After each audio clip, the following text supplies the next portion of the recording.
Today, I want to show you how to make this scrolling background in Scratch. This effect makes your game look like the character is walking forward. It's actually very easy to make. Let's do it. I'll pick a blue sky background. It is simple and works well for this project. It is better to choose something not too busy so that the scrolling effect looks smoother. First, we want to make it look like the cat is walking, even though it's actually staying in the same spot. When the green flag is clicked, we make the cat start from the lower left corner. We also make it go the front so it's not blocked by the background. Inside the forever loop, we change costume every 0.2 seconds so it looks like it is walking. Let's try it. Now, let's add a building sprite.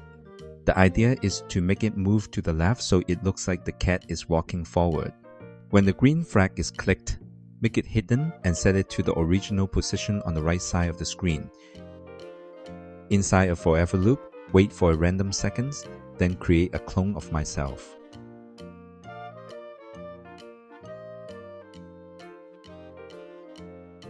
And when I start as a clone, you can have it randomly pick a look of the building and make it show.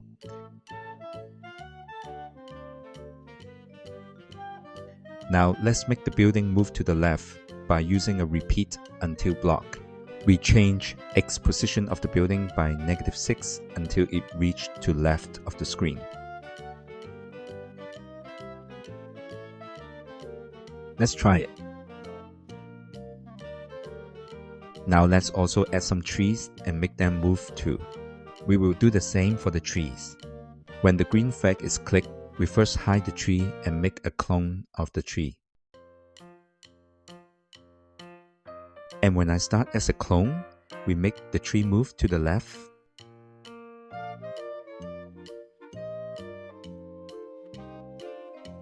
Don't forget to delete the clone when it reaches to the left. Now, let's try it. The cat is walking. That's it. You have just created a scrolling background.